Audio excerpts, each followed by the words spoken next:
The night sky over the small town of Glenhill was quiet. As always, crickets chirped. The wind moved through the tall trees, and people were asleep in their warm homes. But above the earth, something strange was moving. 5 silver ships, no larger. Then trucks floated quietly down through the clouds. They made no sound. Each ship had a smooth surface that changed colors to match the sky. The ships landed in the forest near Glenhill without leaving a trace. Inside those ships were the Vila, tiny alien girls from a distant planet. They were no taller than a child, but they were not weak. Each one had a sharp mind and powerful tools that could take over entire cities. Their small size made others think they were harmless. That was always their first advantage. Their leader, Mira, stepped out of the first ship. She looked at the trees with cold eyes. "Begin the scan," she said. "This planet is quiet." Too quiet. The others nodded and started to set up small machines around the area. The machines disappeared into the ground, ready to study the planet's energy and send signals back to their mothership. The Vila were preparing for takeover. Earth would be next. Meanwhile, just a few miles away, Tom sat alone in his repair shop. He was a tall man with a strong build, quiet eyes, and rough hands from years of hard work. He wasn't someone people paid much attention to. He fixed broken machines, helped his neighbors, and lived a simple life. He liked peace. But tonight, he noticed something odd. His old radio tower behind the shop was acting up. The lights blinked in strange patterns. It wasn't normal. He stood up from his workbench and walked outside to check. As he reached the tower, a sharp sound rang in his ears like a whistle only he could hear. He grabbed the side of the metal pole, trying to steady himself. For a few seconds, everything around him felt off. The sky looked darker. The wind stopped. The world was holding its breath. Then, the sound stopped. The lights on the tower went dead. Silence returned. Tom frowned. He didn't know much about space, but he knew when something was wrong. This wasn't a broken wire. Something had touched the tower from the outside. Something strong. The next morning, a new girl came into town. She said her name was Nolly, and she was just passing through. She looked young, no older than 16, but her eyes were sharp and her voice calm. She asked simple questions about the town. Who ran things? Was there a defense center? Any special materials nearby? People didn't think much of her. She looked small and quiet. A few even laughed behind her back. But Nolly wasn't just a traveler. She was one of the Vila, and she was watching closely. Later that day, she visited Tom's shop. He was fixing an old generator when she walked in. He looked up, surprised to see someone new. "Hi," she said, smiling. "I heard you can fix anything." Tom wiped his hands and nodded. "I try."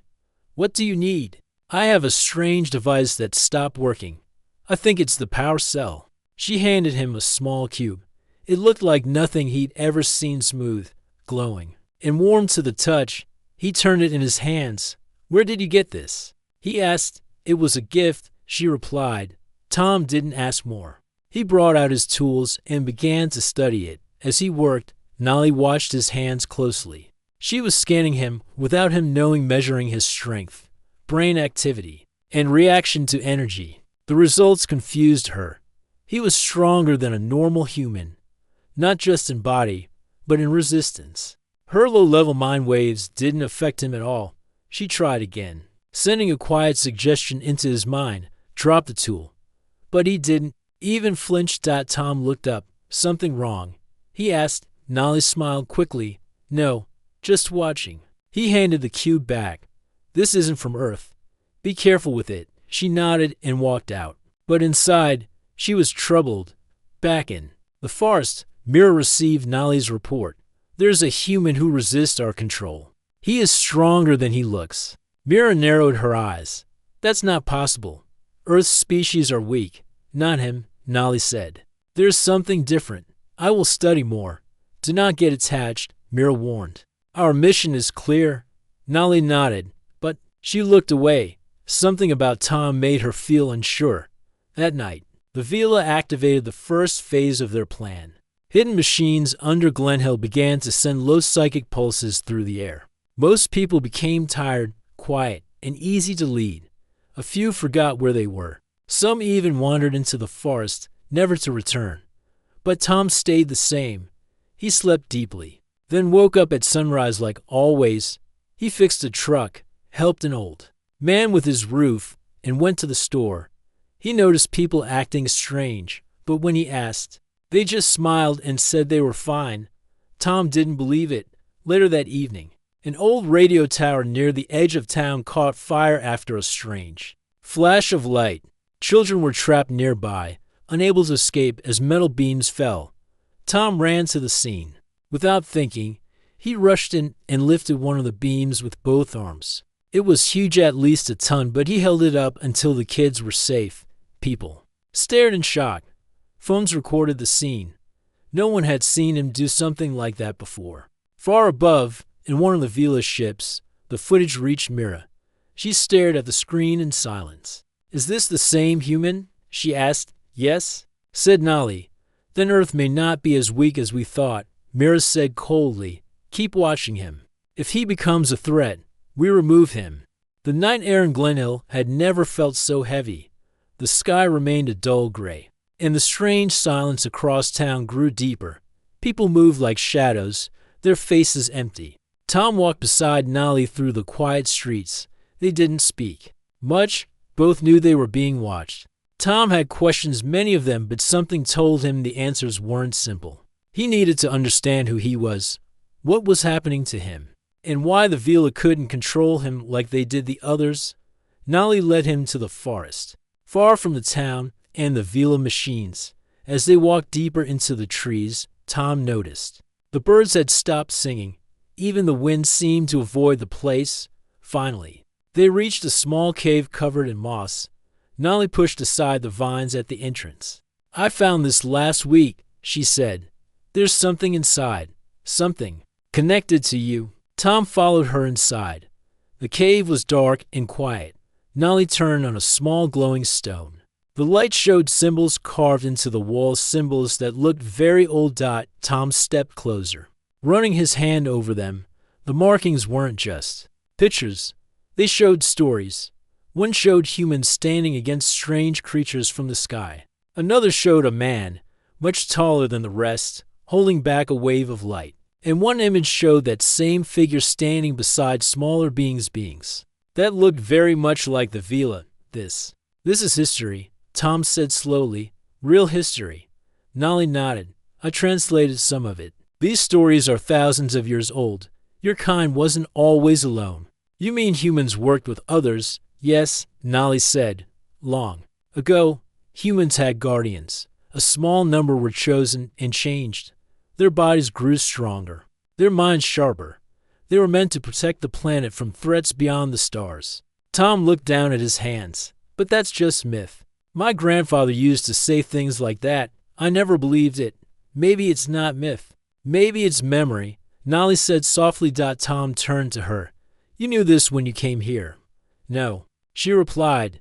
"At first, I only followed orders. We were told Earth was weak and easy to claim. But after seeing you and these carvings, I started to question everything." Tom sat on a stone ledge, trying to make sense of it all. "So what does this mean for me?" "It means you carry something ancient inside you," Nali said. "Something that your people forgot. The strength you showed wasn't normal. The way you resist our mind waves, even our scanners can't explain it." Tom looked at the wall again. One carving showed a group of aliens kneeling in front of a glowing human.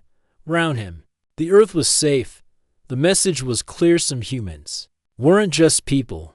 They were protectors. "If this is true," Tom said, "then the Vila are waking something that should have stayed hidden."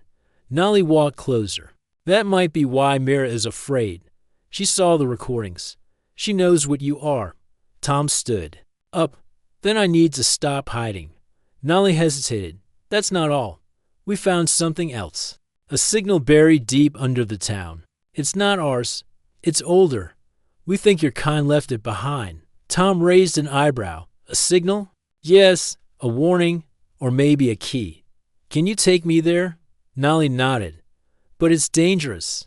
The others will be watching." Tom clenched his fists. "Let them watch. They left the cave and made their way back toward town. Avoiding the main roads, as they moved, Nolly shared what she had learned. The signal was located beneath the old church on the hill, one of the oldest buildings in Glen Hill. The villa had tried to block it, but the signal kept coming back, stronger each time. By the time they reached the hill, the sky had grown darker. Thick clouds covered the moon, and the wind picked up again. The church stood tall and silent, its doors creaking as Tom pushed them open. Inside, it was empty. The wooden floor echoed with each step. "There," Nolly said, pointing toward the front altar.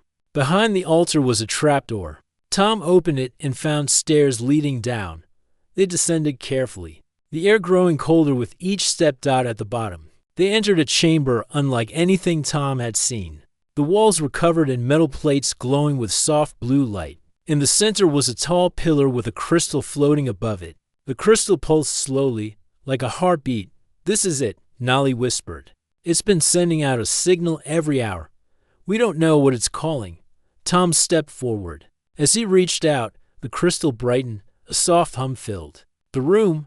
Then, a voice spoke not through words, but directly into their minds. "Guardian signal confirmed. Presence detected. Awakening sequence in progress." Tom felt something deep inside him stir, a heat in his chest, a wave of strength. Through his limbs, his heart pounded, his muscles tensed. He fell to one knee, overwhelmed by the energy. "Tom," Nolly shouted. "What's happening?" The voice returned, genetic key matched, protector state unlocking. Tom stood slowly. His eyes glowed faintly. The ground beneath him shook. Outside, far above the clouds, Mira's ship picked up the energy spike. "Something has activated." One Vila soldier said. Mira watched the readings. "It's the human. He's found it. Should we strike now?" "No," Mira said. "Let him awaken. I want to see the full extent of his power before we move. If he truly is one of the old guardians, then Earth is more dangerous than we thought." Back in the chamber, the light faded. The crystal stopped pulsing. Tom took a deep breath and looked at his hands. He felt different, not just stronger, clearer, connected. Nolly looked at him in awe. "You've changed," Tom nodded.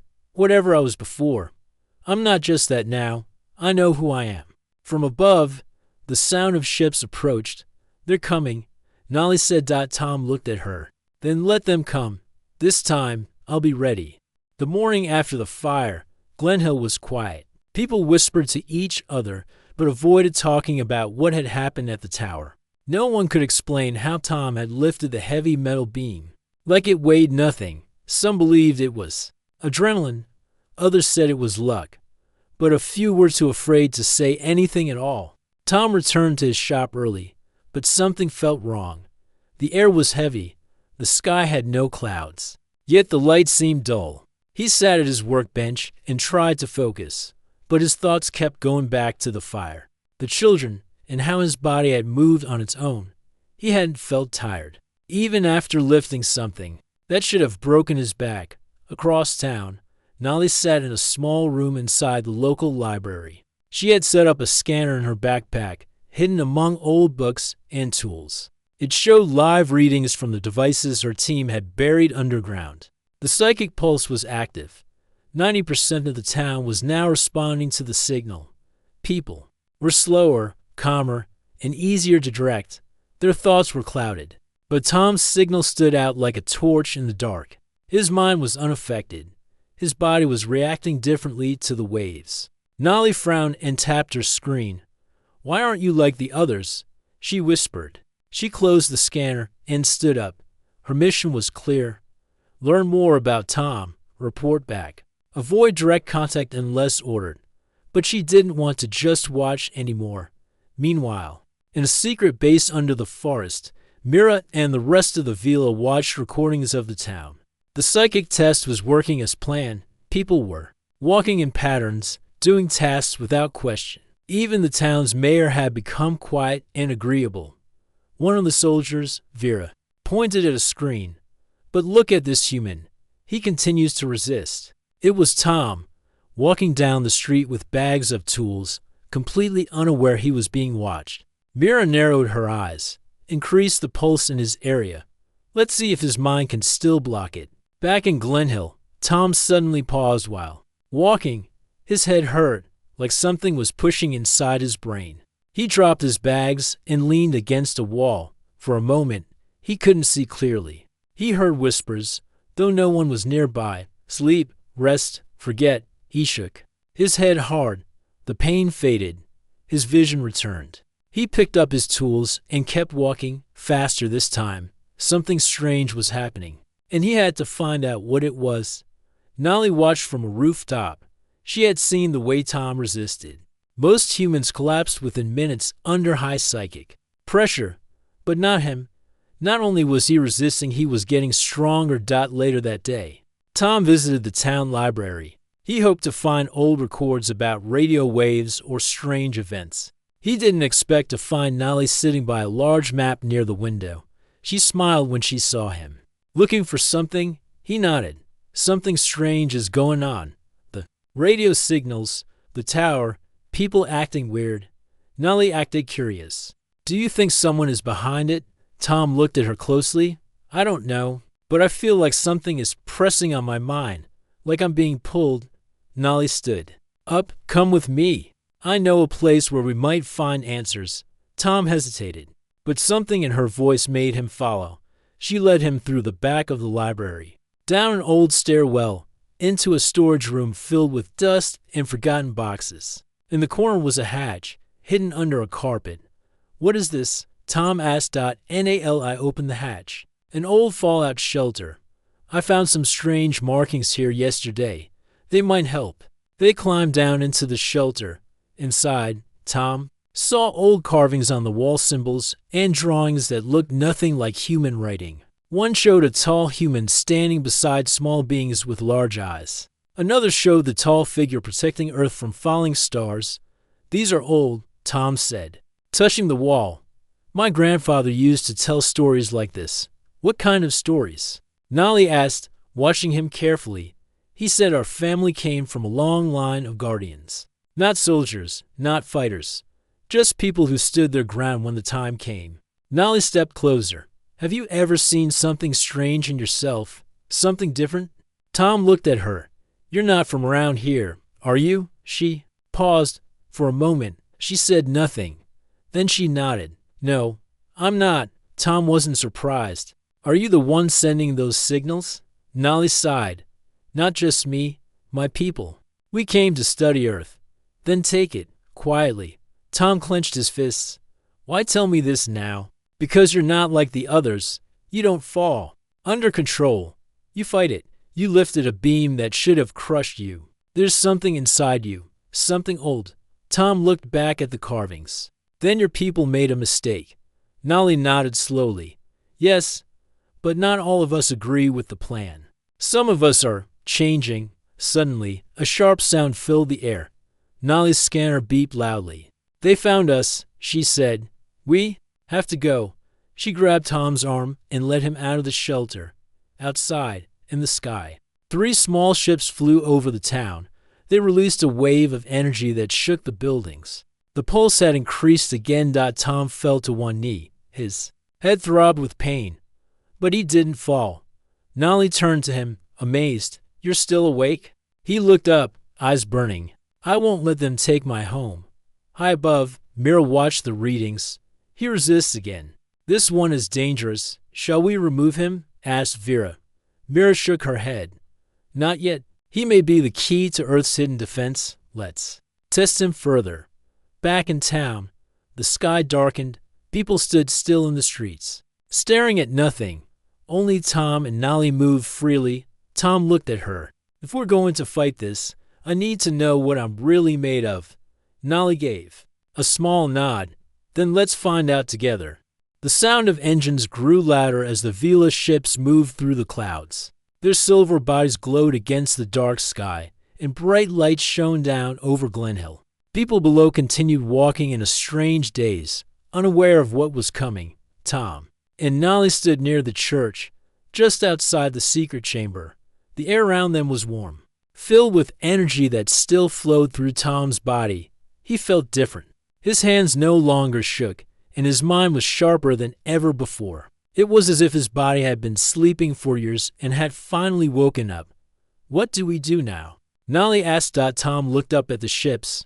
They're coming for me, but I'm not afraid. The lead ship hovered low, and a voice echoed from it, loud and clear. Human subject, surrender now. Do not resist. Tom stepped forward. I'm not your subject. This is my planet. Without warning, beams of energy fired from the ship. Nolly shouted and jumped behind a stone wall. Tom stood in place. The beams hit him directly. The light flashed, dust filled the air. For a moment, Nolly thought he might be gone. But when the smoke cleared, Tom was still standing.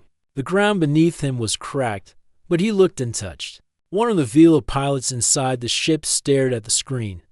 No effect. Readings show energy absorbed. Mira watched from her main vessel. He's changing again. Keep firing. Force a full transformation. More beams came down, each one stronger than the last.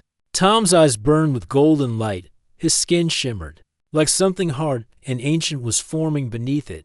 His body began to grow not just taller, but broader. Muscles expanded. His bones shifted with strength that had been hidden for generations.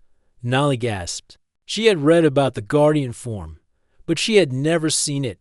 No Vila had. It was thought to be a lost story from the past, but now, in front of her, Tom was becoming something no one had prepared for. Tom's shirt tore at the seams. His arms stretched. Thick and powerful, the church bell rang from the pressure in the air. He was now twice his normal height. The ground shook under his steps. The ships backed up slowly. Their scanners could not read his full energy. It was too much, too old, too human. Tom picked up a fallen tree trunk and threw it into the sky. It crashed into the side of one ship, sending it spinning down into the trees. A loud explosion followed. Mira narrowed her eyes. He is not just strong. He is using the planet's energy. Should we retreat? Asked Vera. No. Mira said. He must have limits. Find them. On the ground, Nolly ran to Tom's side. Can you hear me? Are you still? You?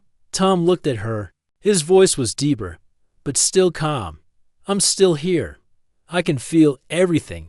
The land, the sky, the power that was locked away. It's awake now. A second ship came down low, firing a net of energy. It wrapped around Tom's chest and arms, glowing bright blue. For a moment, he struggled. Nolly tried to cut the net, but her tools had no effect. Tom closed his eyes. He reached into the ground with his feet, drawing strength from the earth. A deep sound rumbled as he pulled the energy upward. Then, with one loud shout, he broke the net apart. Pieces of it flew in all directions. The Vila in the ship panicked, retreating. This creature is beyond control. Tom jumped into the air, something no human had ever done at his size, and landed on the fleeing ship. With one punch, he crushed the engine. The ship exploded in a ball of light. Tom fell back to the ground, landing in a cloud of dust. Nolly ran to him again. He was breathing heavily, but he smiled. You're still standing, she said. I'm not finished yet, he replied. Above, Mira watched in silence. Her hands were tight around the edge of her command chair. This human, he is becoming more than a guardian. He is becoming a symbol. Then what do we do? Asked Vera. Mira stood up. We move to the second plan. Forget control. We destroy the source. She turned to her crew. Find the signal center beneath the town. If we erase it, maybe his strength will disappear. The ships began scanning the ground. Inside the church chamber, the crystal flickered. Its light dimmed. Tom turned his head toward the church. They found it. Nolly's face turned serious. If they destroy the chamber, your connection could break. I won't let that happen. He turned and ran toward the church. His footsteps made the ground tremble. As he reached the top of the hill, 3 ships were already aiming their weapons. Tom jumped, slamming into the side of the building just as the first blast fired. The beam hit him instead of the chamber. The light exploded around him. The walls shook, but the chamber stayed safe. Inside his mind, Tom heard the voice again. Guardian link at risk. Protect core. He stood up slowly. His skin now glowed with golden cracks. like fire lived inside him. The ships backed away. He's becoming unstable, so one of the pilots. No, Mira said. He's becoming unstoppable. Back on the ground, Nolly raised her hand toward him. Tom, they're retreating. Tom lowered his fists. His body began to shrink back to normal size. His muscles relaxed. The glow faded. He dropped to one knee, tired but still strong. Nolly reached him. You saved the chamber. In the town? Tom nodded. But this was just the beginning. She looked into his eyes. What happens now? Tom stood again. Now. We prepare. They'll be back, and next time, they won't just test me. They'll bring war. Nolly touched his shoulder. Then we fight together. The sky over Glen Hill stayed dark for hours. Clouds circled above as if watching the town. The people were still trapped under the villa's influence, their eyes empty and their minds silent. But deep underground, inside the old chamber, the signal pulsed again. It was slow but steady. Alive. Tom stood outside the church, still catching his breath. His body had returned to its normal size. But the energy he felt was different now. It wasn't just power. It was memory. It was connection. He could feel the land under his feet and the pulse in the air. Beside him, Nolly checked her scanner. The Vila ships are still in orbit. They're not attacking for now, but they're watching everything. They'll try something else soon, Tom said. They always do. Nolly looked at him. And when they do, we have to be ready. Tom nodded. Then we help the others. We wake them. They walked back into town. Most people were standing still, some sitting on benches, others walking in circles with blank looks on their faces. The mind control was stronger than before. The Vila were pressing harder, hoping to regain control. Tom stopped near the park where children once played. He saw Mr. Hill, the town's baker, sitting quietly on a bench. The man didn't look at him, didn't move, didn't speak. Tom reached out and placed his hand on Mr. Hill's shoulder. Wake up, he said firmly. Nothing happened. Tom took a deep breath. He closed his eyes and focused. He thought of the signal from the chamber, the energy that had filled his body. He imagined sending that warmth into the old man. A moment passed, then another. Hill blinked. He looked around, confused. What? Where am I? Tom smiled. You're safe now. Nolly stared at him. You passed some of your energy into him. I think so, Tom said. Maybe I can free more. They moved from person to person. Tom touched their hands. Their shoulders even just stood near some of them. One by one, the people started waking up. Their eyes cleared. Their voices returned. Soon, 20 people had gathered in the town square. They were scared, but alert. What happened to us? A woman asked. Tom looked around. An alien force tried to take control. But we're not giving up. Some people didn't believe him at first, but when they saw Nolly, and when Tom lifted a broken car frame with ease, the truth became clear. The town had been under attack, and now it was fighting back. Tom stood on the steps of the town hall. We don't have an army. We don't have weapons, but we have each other, and we have strength they don't understand. The crowd listened closely. I need your help. We have to destroy the Vila's machines hidden under the ground. They're what keep the mind control going. Nolly stepped forward. I have a map. I marked where the main devices are buried. If we destroy them, the rest of the town can wake up. The people nodded. They were afraid, but they trusted Tom. He had saved their children. He had saved their minds. The group broke into small teams. Tom led one. Nolly led another. They moved across Glen Hill with hammers, ropes, and anything else they could use. They found the first device near the water tower. It looked like a black stone, buried under the grass. It pulsed with a faint red light. Tom grabbed a metal rod and slammed it into the device. It sparked and hissed. A second strike cracked the surface. The third blow shattered it completely. At that moment, 30 more people across town opened their eyes. The signal was breaking. Mira watched from her ship. He's waking the town. Vera looked nervous. Shall we attack now? No, Mira said. We still have control of the central tower. If we lose that, all our work is gone. Prepare the last team. Elite Strike Group. Back on the ground, Tom moved to the next site. He and Nolly destroyed to more devices. Each time, more people returned to normal. The square was full now. Men, women, even teenagers awake and ready. Tom stood before them. We need to take down the last machine. It's under the old power station. Nolly looked at her scanner. It's guarded. They know we're coming. Then we finish this now, Tom said. The group marched to the power station. When they arrived, they saw 3 Vela ships hovering above and 10 tall metal soldiers standing guard. These were different from the rest, taller, faster, stronger. The crowd stopped in fear. Tom stepped forward. You came to control us, he said loudly. But you made one mistake. You gave us a reason to stand together. He ran at the nearest robot. It fired a beam of light, but Tom ducked and slammed his fist into its chest. The machine broke into pieces.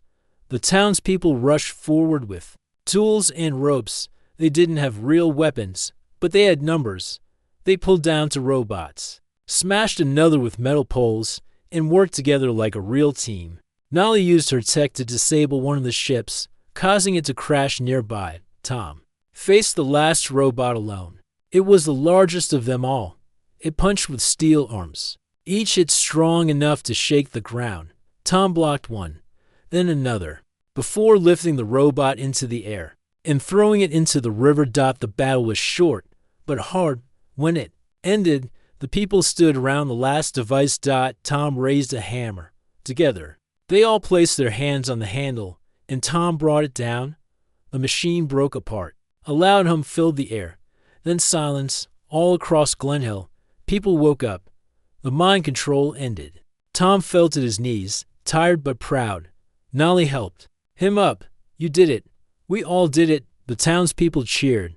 But far above, Mira's ship floated in silence. Vera turned to her. The town is free. The machines are gone. Mira said nothing.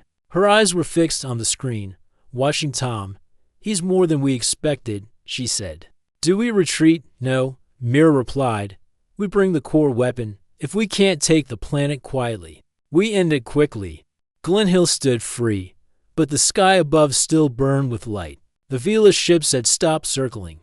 They were now still and silent, like wolves waiting to strike. The people in town stood together in the square, bruised and tired but united. Tom sat on the steps of the town hall. His arms were scraped, his clothes were torn, but he was alive, and so was everyone else. Nolly stood beside him, checking her scanner. The signal's gone, she said. We broke all their ground controls. The town is fully awake. Tom nodded. Then we won. But Nolly didn't smile. Her hands trembled slightly. They're not leaving, she said. They've changed their plan.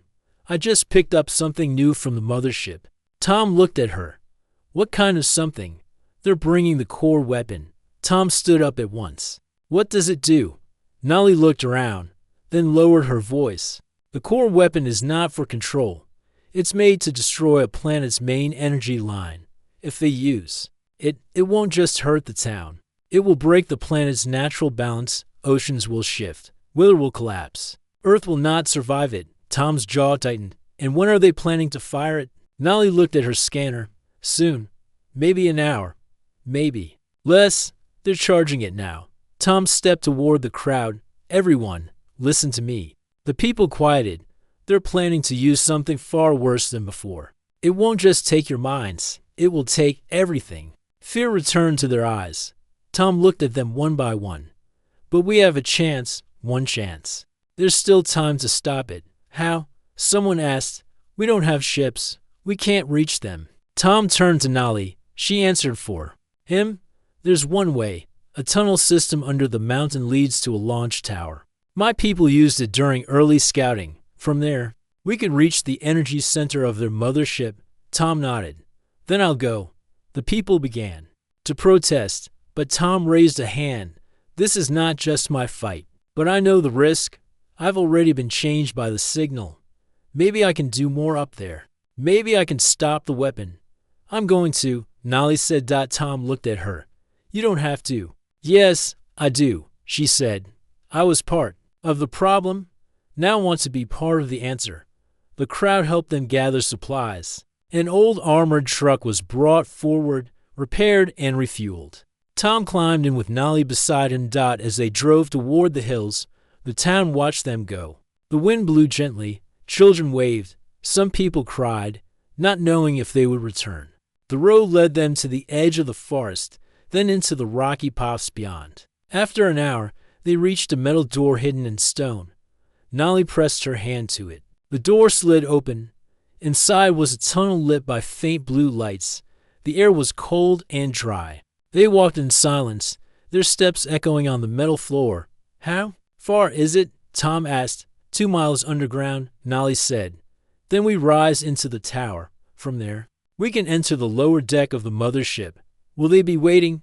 "Probably," she said.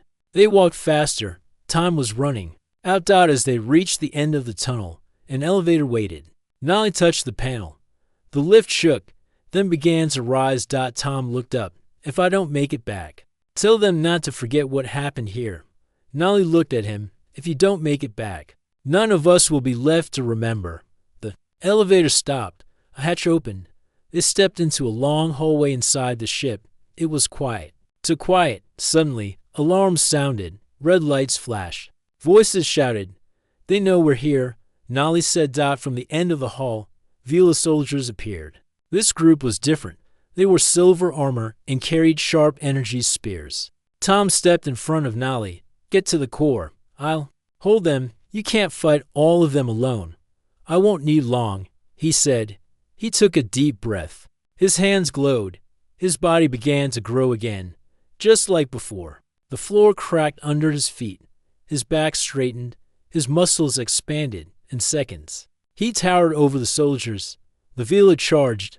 Tom met them head-on. He swung his fists like hammers. One soldier flew into the wall. Another was thrown. Across the hall, sparks flew. Metal cracked. He fought like a storm.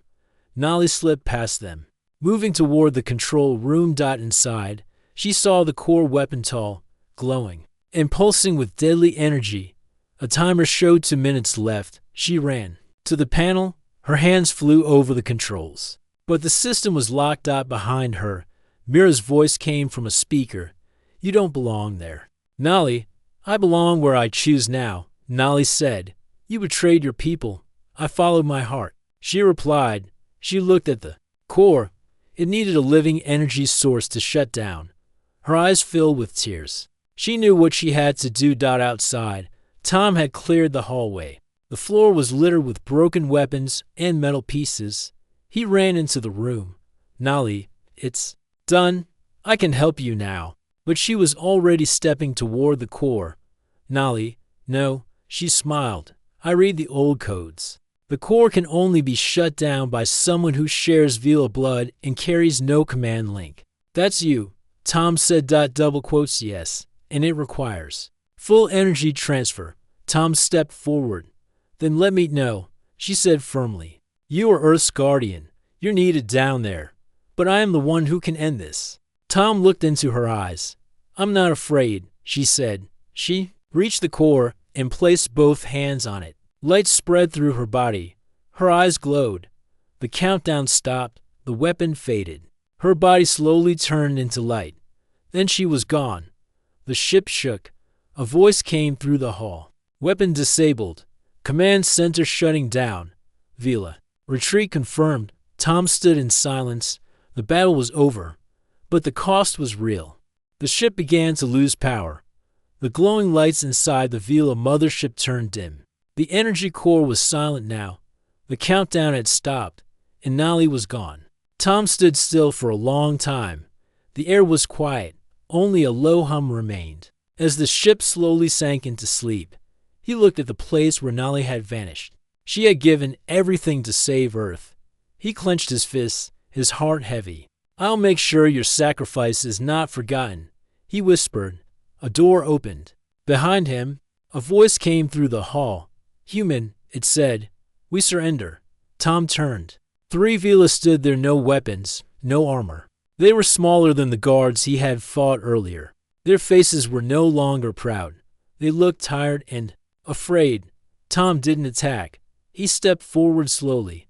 "Why now?" he asked. One of them answered. "Our queen has left. The control signal is broken. Without the core, we cannot continue this mission. We were told to return home." Tom looked at them. "And what about Earth?" The Vila nodded. "We will leave it. This world is stronger than we believed." Tom didn't say anything more. He walked past them and found the elevator as it lowered back through the tower. He kept thinking about Nolly's last words, her smile, her choice. The door opened to the underground tunnel. He stepped out and began the long walk back toward the forest. His body still held some of the strange power. He could feel the energy, but now it was calm, no longer growing or hurting him. He finally reached the truck. The town signal came. Through the old radio, "Tom, are you there? The lights in the sky are gone.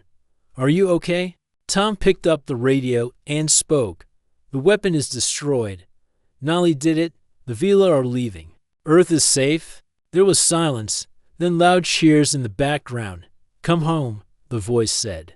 Tom drove the truck down the mountain road.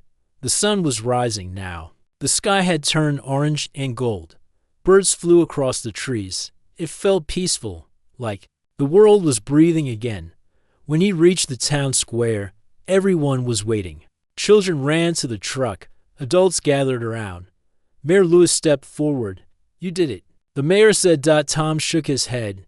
"We did it, and she did it." He told them what happened inside the ship. The crowd grew quiet when he spoke of Nolly's choice. Some people cried. Others placed their hands on their hearts. "She was not our enemy," Tom said. "She gave up everything to protect us." Mayor Lewis nodded. "Then she should be remembered as one of us." That evening, the town held a small ceremony. A stone was placed near the center fountain. On it were written the words, "Nolly, defender of Earth. She came from the stars and gave her light to save us." Tom stood there, his eyes fixed on the stone. He could still hear her voice in his mind. She had believed in him, in his strength, in the goodness of his people. Days passed. The town began to heal. The strange marks left by the Vila disappeared. The machines buried in the fields were dug out and removed. Life returned to normal, slowly but surely. But Tom was not the same. Something inside him had changed. The energy still lived within him. He could feel it when he touched the earth or walked through the forest. He had become something more than human, but he stayed with his people. One afternoon, a scout from a nearby city visited Glenhill. "You're the one who fought the invaders?" he asked. Tom nodded. "They want to meet you in capital," the scout said. "The leaders of Earth. They say you may be the reason we still stand." Tom looked at the mountains in the distance. He remembered the light from the sky. He remembered Nolly's glowing eyes. "I'll go," he said. "But not because I want power. I'll go because Earth still needs protection." And so Tom traveled to the capital. People had heard of him, how he had grown to the size of a giant, how he had broken the alien machines with his bare hands. Some called him a hero. Others whispered the word guardian. But Tom remained simple. He spoke in meetings. He warned them that other threats may still exist beyond the stars. He helped build defenses, train new teams, and worked to keep the planet safe. Years passed. One evening, he stood on the roof of a tall tower, looking at the stars. He had not forgotten Nolly. Every time he looked at the sky, he thought of her. Then something strange happened. A soft light flickered in the clouds above. Not bright, just a shimmer. Then it vanished. Tom narrowed his eyes. He felt a warm pulse in his chest. The energy inside him stirred. Just for a moment, he smiled. "Maybe you're still out there," he whispered, watching. Below him, the people of Earth lived and laughed and built new things. They had nearly lost their world, but they had won it back. And Tom, the man who once stood alone, was now the first line of defense, a symbol of hope, and the reminder that, even when powerful enemies come from the stars, the spirit of Earth and the strength of one human can change everything.